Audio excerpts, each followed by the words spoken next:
ሰላም ጉድ የስድስተኛ ክፍል ተማሪዎች እንዴት ቆያችሁ? የዛሬው ቪዲዮአችን ሳይንስ ምዕራፍ 3 ክፍል 2ን ይዤላችሁ ቀርብ ያለው። በዚህ ቪዲዮ ላይ የምስራቅ አፍሪካ የአየር ንብረት ክልሎችን እናያለን። አራቱን የአየር ንብረት ክልሎች በሚገባችሁ መልኩ በቀላሉ አስረዳችኋለሁ ማለት ነው። እንዲሁም ወሳኝ የሆኑ 5 ለሚኒስትሪ ሊጠቅሙ የሚችሉ ጥያቄዎችንም አካትቼላችኋለሁ። እነሱን ጥያቄዎች እናንተ ከቪዲዮ በኋላ ትሰራላችሁ ማለት ነው። አብራችሁኝ እስከ ቪዲዮ ፍጻሜ ቆዩ። በቀጥታ ወደ ሐሳቡ እንለፍ። እሺ እንግዲህ የዛሬው ቪዲዮአችን የምስራቅ አፍሪካ የአየር ንብረት ክልሎች ይለናል። እዚህ ላይ የምናያቸው የአየር ንብረት ክልል ስንል ምን ማለት ነው? እንዲሁም አራቱ ዋና ዋና የሚባሉት እዚህ ጋር የተዘረዘሩት እያንዳንዳቸውን ተንትነን እናያለን ማለት ነው። እሺ የምስራቅ አፍሪካ የአየር ንብረት ክልሎች። የአየር ንብረት ክልል ማለት በራሱ ምን ማለት ነው ስንል የአየር ንብረት ክልል ማለት በአንድ አካባቢ የሚገኝ ተመሳሳይ የአየር ንብረት ያ ማለት ተመሳሳይ ሙቀትና ተመሳሳይ የዝናብ መጠን ሲኖረው የሚታይበት አካባቢ ይህ ቦታ ምን ይባላል? የአየር ንብረት ክልል ይባላል ማለት ነው። እንግዲህ ከዚህ በፊት እንዳየነው የአየር ንብረት ስንል ለረጅም ጊዜ የሚቆይ የአየር ሁኔታ አማካኝ ውጤት ነው ብለን የለ። ስለዚህ ለረጅም ጊዜ የሚቆይ ነው። ስለዚህ የአየር ንብረት ክልልም በምንልበት ሰዓት ላይ በአንድ አካባቢ የሚገኝ ምን አለ? ተመሳሳይ የአየር ንብረት ያ ማለት የሙቀትና የዝናብ ሁኔታ የሚታይበት ቦታ ነው ማለት ነው። ይሄ የአየር ንብረት ክልል የሚለውን ትርጉም ይይዛል። እንግዲህ በምስራቅ አፍሪካ አራት ዋና ዋና የአየር ንብረት ክልሎች ነው ያሏቸው። ምስራቅ አፍሪካ አራት ዋና ዋና የአየር ንብረት ክልሎች አሉ ማለት ነው። ከነዚህ ውስጥ የመጀመሪያው የሳር ምድር የምንለው ነው። የሳር ምድር በእንግሊዝኛው አጠራር ሳቫና ተብሎ ይባላል። ሁለተኛው የበረሃ የአየር ንብረት ክልል የምንለው አለ፣ ዴዘርት የምንለው ነው። ሶስተኛው የሐሩር የባህር ዳርቻ ኦር ትሮፒካል ማሪታይም ይባላል በእንግሊዝኛው። አራተኛው ደጋ የምንለው ነው። እነዚህ አራቱ የምስራቅ አፍሪካ ዋና ዋና የአየር ንብረት ክልሎች ናቸው ማለት ነው። እያንዳንዳቸውን እየተነተንን እናያለን። እሺ አንደኛው እንግዲህ የሳር ምድር ወይም ሳቫና። ይሄ የሳር ምድር የአየር ንብረት ክልል ምንለው ምንድን ነው? በሌላ አጠራር ምን ተብሎ ይጠራል? አሁን ፈተና ላይ ምን ሊላችሁ ይችላል? የሳር ምድር የአየር ንብረት ክልል በሌላ አጠራሩ ምን ተብሎ ይጠራል ሊላችሁ ይችላል። ይሄ የሽግግር ቀጠና ተብሎ ይባላል። ለምንድን ነው የሚለውን እናያለን። እንግዲህ ይህ የአየር ንብረት ክልል አካባቢውን በምናይበት ሰዓት ላይ አጠቃላይ ከ5 ዲግሪ እስከ 15 ዲግሪ ሰሜንና ደቡብ ንፍቀ ክበብ ላይ የሚገኝ ነው ማለት ነው። እንዳትረሱ ከ5 ዲግሪ እስከ 15 ዲግሪ በሰሜንና ደቡብ ንፍቀ ክበብ ላይ የሚገኝ ነው ማለት ነው። እንግዲህ እቺ ዲግሪዋን እንዳትረሷት። የዚህ የሳር ምድር የአየር ንብረት ክልል የሚገኝበት በእነዚህ ክልሎች ነው ማለት በእነዚህ ንፍቀ ክበብ ውስጥ ነው ማለት ነው። ከ5 እስከ 15 ዲግሪ ሰሜንና ደቡብ ንፍቀ ክበብ ውስጥ የሚገኝ ይህ የሳር ምድር ተብሎ ይጠራል ማለት ነው። እንግዲህ ይህ የሳር ምድር ክልል ዋና መገለጫው ምንድን ነው በምንልበት ሰዓት ላይ በደንብ አስተውሉ። የሳር ምድር ክልል የአየር ንብረት ክልል ዋና መገለጫው አንድ በሞቃትና እርጥብ ያ ማለት በሐሩር የአየር ንብረት ክልል እንዲሁም በበረሃ የአየር ንብረት ክልል መካከል የሚገኝ ከመሆኑ አንጻር ለዛም ምን ተብሎ ይጠራል? የሽግግር ቀጠና ተብሎ ይጠራል ማለት ነው። እቺ ወሳኝ ነጥብ ናት እዚህኛው ላይ። ስለዚህም የሳር ምድር የአየር ንብረት ክልል ለምንድን ነው የሽግግር ቀጠና የተባለው ብትባሉ ምንድን ነው ምላሻችን? አንደኛ በበረሃ የአየር ንብረት ክልልና በሐሩር የአየር ንብረት ክልል መካከል የሚገኝ ስለሆነ ነው ሽግግር የተባለው። ሽግግር ማለት ምንድን ነው? ከአንድ ወደ ሌላው የምንሻገርበት አይደለ? ስለዚህ ይሄ በሁለቱ መካከል ነው የሚገኘው። አንድ በሐሩር የአየር ንብረት ክልል በምንልበት ሰዓት ላይ ሞቃትና እርጥበት የሚታይበት ነው። እንዲሁም በበረሃ የአየር ንብረት ክልል ደግሞ ደረቅ ነው አይደለ? እዚህ ጋር እርጥበት አለ፣ እዚህ ጋር ደረቅ ነው። ስለዚህ በነዛ መካከል የሚገኝ ከመሆኑ አንጻር ይህ የሽግግር ቀጠና ተብሎ ይጠራል ማለት ነው። እንዳትረሱ። ስለዚህ ይህ የሳር ምድር የአየር ንብረት ክልል መገኛው የት ነው ስንል በዋናነት በማዳጋስካር ደሴት ምዕራባዊ ክፍል ይገኛል ማለት ነው። ማዳጋስካር እንግዲህ እንደምናውቃት ደሴት ናት አይደለ? እነዚህንም እያስተዋላችሁ ሂዱ። ምዕራፍ 1 ላይ ያየናቸው ናቸው ደሴቶች ብለን ያልናቸው። ስለዚህ ማዳጋስካርም ደሴት ነው። ስለዚህ በዚህ በማዳጋስካር ደሴት ምዕራባዊ ክፍል የሚገኝ ነው ይህ የሳር ምድር የአየር ንብረት ክልል የምንለው ማለት ነው። ስለዚህ አጠቃላይ የሳር ምድርን ስታጠኑ ስትይዙ መሰረታዊ ነጥብ የሚባሉት እነዚህ ናቸው። አንድ አካባቢውን ትይዛላችሁ። የስ ሁለተኛው ምንድነው መገለጫው ሚለውን ትይዛላችሁ። የሽግግር ቀጠና የተባለበት ምክንያት ምንድን ነው፣ እንዲሁም የት ነው የሚገኘው በዋናነት የሚለውን እነዚህን 3 ነጥቦች ትይዛላችሁ ማለት ነው። ሚኒስትሪ ላይ ከነዚህ የዘለሉ ጥያቄዎች አትጠየቁም። አንደኛው የምስራቅ አፍሪካ የአየር ንብረት ክልል ምን ይባላል? የሳር ምድር ተብሎ ይጠራል ማለት ነው። እንግዲህ ይሄ ነው ስናይ፣ ይሄ የሳር ምድር ክልል ተብሎ የሚጠራው እንደዚህ ነው። አያችሁ፣ ለምንድን ነው የተባለው? የሳር ምድር የተባለው ለምንድን ነው? ይኸውላ በሳር የተሞላ ነው ማለት ነው። እንደምታዩት መሬቱ በሳር የተሞላ ነው። ይሄ እንዳለ ማለት ነው። እንደምትመለከቱት እንግዲህ ይሄ መሬቱን በምታዩበት ሳር ላይ ምንድነው? በሳር የተሞላ ነው አይደለ? ስለዚህ በሳር የተሞላ ከመሆኑ አንጻር ነው የሳር ምድር የአየር ንብረት ክልል ተብሎ የሚጠራው ማለት ነው። ሁለተኛው ደግሞ የበረሃ የአየር ንብረት ክልል ተብሎ ይጠራል። የበረሃ አየር ንብረት ክልል እንግዲህ ይሄኛውም መገለጫው ምንድን ነው በምንልበት ሳር ላይ በዋናነት አንድ በረሃ ማለት እንግዲህ እችኛዋን ትርጉም ሊጠይቋችሁ ይችላል። በረሃ ሲባል ምን ማለት ነው ስትባሉ፣ በረሃ የሚባለው ሁልጊዜም ዓመታዊ የዝናብ መጠኑ ከ250 ሚሊ ሜትር በታች የሆኑ አካባቢዎች በጠቅላላ በረሃ ይባላሉ ማለት ነው። በዓመት የሚያገኙት የዝናብ መጠን ከ250 ሚሊ ሜትር በታች ከሆነ ያ ክልል ምን ይባላል? የበረሃ የአየር ንብረት ክልል ተብሎ ይጠራል ማለት ነው። እቺ ወሳኝ መገለጫው ናት። በረሃ ሲባል ትርጉሙ ይሄ ነው ማለት ነው። ዓመታዊ የዝናብ መጠኑ ከ250 ሚሊ ሜትር በታች የሆነ። ባህሪውን በምናይበት ሰዓት ላይ የበረሃ የአየር ንብረት ክልል ባህሪው ምን ይመስላል ስንል በደንቢው አንድ የደመና ሽፋን ባለመኖሩ። ለምንድን ነው የደመና ሽፋን የሌለው? በረሃ ከመሆኑ አንጻር አንድ የሚተን ነገር ወደ ላይ የለም አደለ? በረሃ ከተባለ የውሃ መጠን የለውም፣ ዛፎች ብዙ የሉትም። ስለዚህ የሚተን ነገር የለውም። የሚተን ነገር ከሌለ ደግሞ ምን የለም? የደመና ሽፋን የለም ማለት ነው። ስለዚህ የደመና ሽፋን ባለመኖሩ ይህ ቀን ቀን በጣም ነው የሚሞቀው ማለት ነው። ለምን? ፀሐይ ቀጥታ ነው የምትወጣው። ያንን አካባቢ ሊያቀዘቅዝ የሚችል ነገር የለውም። ስለዚህ አንድ በዚህ ምክንያት ነው።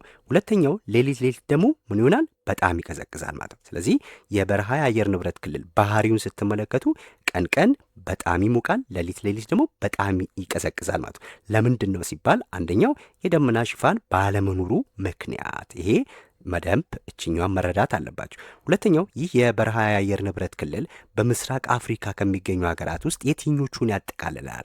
የትኞቹን ይነካል ስንል ቦታውን ይሁ አንደኛ ሶማሌ፣ ሁለት ኤርትራ፣ እንዲሁም ዝቅተኛ ቦታዎች ማለት ነው። ዝቅተኛ ቦታዎች ላይ ሁልጊዜም ምንድን ነው ሙቀት ከፍተኛ ነው። ያ ማለት ቅዝቃዜ እየቀነሰ ይመጣል፣ ሙቀት እየጨመረ ይመጣል ማለት ነው። ስለዚህም ይሄ ቦታዎቹን ስትጠይቁ አንድ ሶማሊያ በብዛት በረሃማ አካባቢ ነው ያለው። ሁለተኛም ኤርትራ ማለት ነው። ኤርትራም ልክ እንደዚሁ። እንዲሁም በተጨማሪም ምን ዝቅተኛ ቦታዎች ልክ ዝቅተኛ ቦታዎች ላይ ለምንድን ነው ብለናል ከዚህ በፊት እንዳልነው የዝቅተኛ ቦታዎች ላይ ከፍተኛ የሆነ የሙቀት መጠን ያለው ማለት ነው። ከፍተኛ ቦታዎች ላይ ሲሆን ደግሞ ምንድን ነው ያለው? ከፍተኛ ብርድ ነው እንጂ ያለው ሙቀት አይደለም ያለው ማለት ነው። ስለዚህ ከፍታ እየጨመረ ሲመጣ ሙቀት እየቀነሰ ይመጣል። ከፍታ ደግሞ እየቀነሰ ሲመጣ ወይም ዝቅተኛ ቦታ እየሆነ ሲመጣ ምን እየጨመረ ይመጣል? ሙቀት እየጨመረ ይመጣና ቅዝቃዜ እየቀነሰ ይመጣል ማለት ነው። ስለዚህ እነዚህ ቦታዎች መያዝ አለባችሁ። የበረሃ የአየር ንብረት ክልሎች ውስጥ የሚመደቡት ሶማሌ፣ ኤርትራ እና ሌሎች ዝቅተኛ ቦታዎች ማለት ነው። ይሄ እንግዲህ በዚህ በበረሃ የአየር ንብረት ክልል ላይ ዝናብ በሚዘንብበት ሰዓት ላይ ዝናብ መጠኑ በጣም ትንሽዬ ነው። ግን ያም የሚዘንበው ዝናብ በመሬት ውስጥ ሳይገባ ወይም መሬት ከመምጠጡ በፊት የሚዘንበው ጥቂት ዝናብ ምን ይሆናል? በፍጥነት ወደ ትነት ይቀየራል ማለት። ለምንድን ነው ስንል ከፍተኛ ሙቀት ነው ያለው። ያ ከፍተኛ ሙቀት የሚዘንበው ያች ጥቂት ዝናብ ወደ መሬት ውስጥ ከመግባቷ በፊት ከፍተኛ ፀሐይ መሬቱን አግሎት ስለሚሆን ምን ይሆናል? ያቺ የዘነበችው ዝናብ ምን ትሆናለች? በፍጥነት ወደ ትነት ትቀየራለች። ለዛ ነው ዓመቱን ሙሉ ምን እየሆነ የሚዘልቀው? በረሃ እንደሆነ የሚዘልቀው ማለት ነው። አያችሁ፣ አንደኛ ይሄ የእጽዋቶች ቢኖሩ ሳር ቢኖረው የሚዘንበውን ዝናብ ምን ይሆናል? እነዛ ነገሮች ምን ያደርጉታል? አብዞርብ ያደርጉታል ቢያንስ ማለት ነው። ስለዚህ ይሄ ነገር ስለሌለው አንድ ትነት የለም፣ የደመና ሽፋን የለም። የደመና ሽፋን ከሌለ ፀሐይ በቀጥታ ነው ያንን አካባቢ የምታገኘው። ፀሐይ በቀጥታ አለች ማለት ከፍተኛ ሙቀት አለ። ስለዚህ የሚዘንበው ዝናብ ሁሉ ምን ይሆናል? በፍጥነት ወደ ትነት ይቀየራል ማለት ነው። ይሄ የበረሃ መገለጫው መሰረታዊ የሚባሉት ነጥቦች እነዚህ ናቸው ማለት ነው። አያችሁ፣ ይሄ በምስል ስናየው ይሄንን ነው። የቅድሙንና ይሄን አወዳድሩ። እንግዲህ የሳር ምድር ስንል ሙሉ መሬቱ በሳር የተሸፈነ ነበረ። በረሃ አካባቢ ለምሳሌ እንደ ቁልቋል አይነት እጽዋቶች ካልሆኑ በስተቀር አብዛኛው ገላጣ መሬት ነው። አያችሁ፣ መሬቱ በጣም ውሃ የተጠማ ነው። ልክ ውሃ ዝናብ በሚዘንብበት ሰዓት ላይ ይሄ መሬት ከመጠጣቱ በፊት ተኖ ያልቃል። ለምን? የደመና ሽፋን የለም። የደመና ሽፋን ከሌለ ፀሐይ በቀጥታ ነው ይሄን መሬት የምታገኘው ማለት ነው። ስለዚህ አየር ውስጥ ያለው ከፍተኛ ሙቀት ያንን ውሃ እንዲተን ያደርገዋል ማለት ነው። ስለዚህ ዓመቱን ሙሉ እንደዚህ እንደሆነ ይዘልቃል። ስለዚህ ይሄ የበረሃ የአየር ንብረት ክልል የሚባለው ይሄ ነው ማለት ነው። ሶስተኛው ደግሞ የሐሩር ሞቃታማ የባህር ዳርቻዎች አለ። የሐሩር ሞቃታማ የባህር ዳርቻዎች እንግዲህ ይሄ ሶስተኛው የምስራቅ አፍሪካ የአየር ንብረት ክልል ነው ማለት ነው።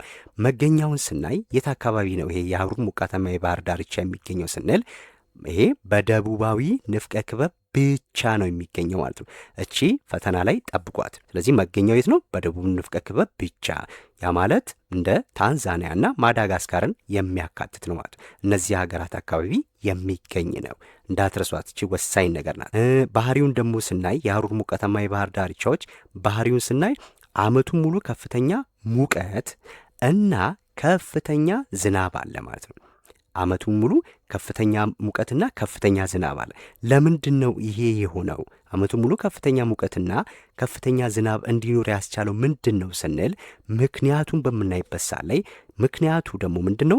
የሞዛምቢክ ሞቃታማ የውቅያኖስ ሞገድ ተጽዕኖ ነው ማለት ነው። የዚህ የሞዛምቢክ ሞቃታማ የውቅያኖስ ሞገድ ተጽዕኖ ይህን የሐሩር ሞቃታማ የባህር ዳርቻዎችን ምን ያደርገዋል? ዓመቱን ሙሉ ሙቀት እንዲኖር እንዲሁም ከፍተኛ ዝናብ እንዲኖር ያደርገዋል ማለት ነው። ይቺን ግንኙነታቸውን ማየት ነው። ምክንያቱ የሞዛምቢክ የሞቃታማ የውቅያኖስ ሞገድ ተጽዕኖ ነው። ውጤቱ ደግሞ ይህ የሐሩር የሞቃታማ የባህር ዳርቻ ዓመቱን ሙሉ ከፍተኛ ሙቀትና ዝናብ እንዲኖር ያስችለዋል ማለት ነው። የት ይገኛል ስትባሉ በደቡባዊ ንፍቀ ክበብ ብቻ የሚገኝ ነው። ያ ማለት እንደ ታንዛኒያና ማዳጋስካር አካባቢዎች ማለት ነው። አራተኛውና የመጨረሻው የአየር ንብረት ክልል ደግሞ የደጋ የአየር ንብረት ክልል ተብሎ ይባላል። እንግዲህ መገኛውን ስናይ ይኸውላችሁ መገኛው የት ነው? ይሄ የኢትዮጵያ የኬንያና የታንዛኒያ ከፍተኛ ቦታዎች ነው። ስለዚህ ደጋማ የአየር ንብረት ክልል መገኛው የት ነው? ከፍተኛ ቦታዎች ላይ ነው። በምስራቅ አፍሪካ ደግሞ ከፍተኛ ቦታዎች ወይም ተራራ ያላባቸው አካባቢ እነዚህ ናቸው ማለት ነው። አንደኛ ኢትዮጵያ፣ ኬንያ አለች፣ እዚህ ውስጥ ታንዛኒያ። እነዚህ አካባቢዎች ላይ ምን አለ? ከፍተኛ ተራራዎች አሉ። ለምሳሌ የአፍሪካ ትልቁ ተራራ የት ይገኛል? እዚህ ታንዛኒያ ውስጥ ይገኛል አይደል? ኪሊማንጃሮ። ሁለተኛው የኬንያ ተራራ ተብሎ የሚባለው ነው። እንዲሁም በኬንያ ውስጥ ሌሎችም አሉ። ከዛ በኋላ እነ ራስ ደጀን ወይም ራስ ዳሽን በአራተኛ ደረጃ ይመጣሉ አይደለ? ስለዚህ እነዚህ ሶስቱ ሀገራት ከፍተኛ ተራራዎች ያሉባቸው የምስራቅ አፍሪካ ሀገራት ናቸው ማለት ነው። ስለዚህ በእነዚህ አካባቢዎች ላይ ያለው የአየር ንብረት ክልል የደጋ የአየር ንብረት ክልል ይባላል ማለት ነው። ስለዚህም ባህሪውን ስናየው ደግሞ ባህሪው ሉክ በዝቅተኛ ሙቀት የተነሳ ይሄ የደጋ የአየር ንብረት ሁልጊዜ ምንድን ነው? ከፍተኛ ቅዝቃዜ ነው ያለው ማለት ነው። ስለዚህ በዝቅተኛ ሙቀት የተነሳ የኪሊማንጃሮና የኬንያ ተራራ ጫፎች በበረዶ ይሸፈናሉ ማለት ነው። ዓመቱን ሙሉ በብዛት በረዶ ነው እነዚህ የእነዚህ ተራራዎች ጫፍ ማለት ነው። ለምንድን ነው ስንል ዝቅተኛ ሙቀት ነው ያለው። ዝቅተኛ ሙቀት ነው፣ ከፍተኛ ቅዝቃዜ ነው ያለው ማለት ነው። ያ ማለት ከዚህ በፊትም እንዳልነው ከፍታ እየጨመረ ሲሄድ ሙቀት እየቀነሰ ይመጣል። ስለዚህ ሙቀት እየቀነሰ ከመጣ ደግሞ እነዛ አካባቢዎች ላይ ምንድነው የሚኖረው? በእነዚህ ተራራዎች ጫፎች ላይ ሁልጊዜም በረዶ ይኖረዋል ማለት ነው። ስለዚህ እነዚህ ተራራ ጫፎች በበረዶ ይሸፈናሉ። ባህሪው ይሄ ነው ማለት ነው የደጋ አየር ንብረት ክልል። በዚህ አካባቢ ላይ እንግዲህ በዚህ በደጋ አየር ንብረት ክልል አካባቢ የሚፈጠር የዝናብ አይነት ደግሞ ምን ይባላል? ጉባ ገብ ዝናብ ይባላል። እቺን ሊጠይቋችሁ ይችላሉ። ጉባ ገብ ዝናብ። ስለዚህ ይሄ አንድ አገራችን ኢትዮጵያ የምትገኝበት የአየር ንብረት ክልል ይሄ ነው፣ ደጋ አየር ንብረት ተብሎ ይባላል።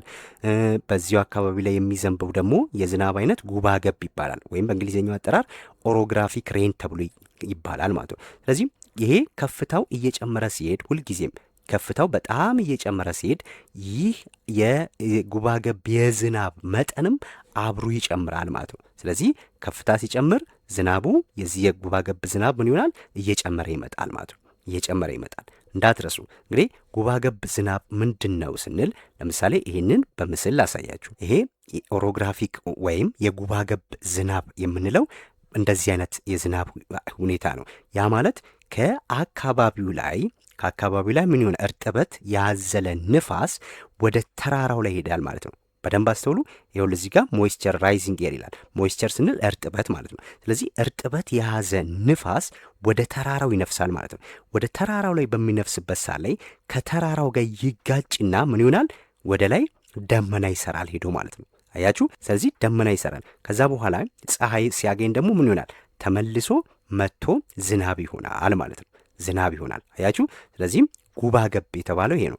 ይወጣና ይጋጫል፣ ከዛን ደመና ይሰራል፣ ተመልሶ ዝናብ ይሆናል። ይህ የጉባገብ ዝናብ ይባላል ማለት ነው። ይሄ የሚገኘው ደግሞ በየትኛው የምስራቅ አፍሪካ የአየር ንብረት ክልል ውስጥ ነው? በደጋ የአየር ንብረት ክልል ውስጥ ነው ማለት ነው። እዚህ ውስጥ ምሳሌ እነማን ጠቀስን? ኢትዮጵያ፣ ኬንያ፣ ታንዛኒያ ከፍተኛ ቅዝቃዜ ያለበት የአየር ንብረት ክልል ነው ማለት ነው። ይሄ አራተኛው የምስራቅ አፍሪካ የአየር ንብረት ክልል ይባላል ማለት ነው። እሺ እዚህ ይህን ስናጠቃልለው እንግዲህ ምስራቅ አፍሪካ በመልክዓ ምድሩ ምክንያት የተለያዩ የአየር ንብረቶች አሉ ማለት ነው። መልክዓ ምድር ስንል ምንድን ነው? አካባቢዎች የተቀመጡበት ተራራማ ናቸው ወይስ ዝቅተኛ ቦታዎች ናቸው ወይስ ለባህር ቅርብ ናቸው የሚሉት ነገሮች ናቸው እዚህ ጋር የሚወስነው ማለት ነው። ከፍተኛ ቦታዎች ከሆኑ ሁልጊዜም ዝቅተኛ ሙቀት አለ ማለት ነው። ዝቅተኛ ሙቀት አለ ማለት ደግሞ በተራራዎች ጫፍ ላይ በረዶ ይኖራል ማለት ነው። ያ ማለት እዛ አካባቢ ላይ ቀዝቃዛ አየር ነው የሚኖረው። በዝቅተኛ ቦታዎች ላይ ሲኖር ደግሞ ሁልጊዜም ሞቃታማ ነው የሚኖረው ማለት ነው።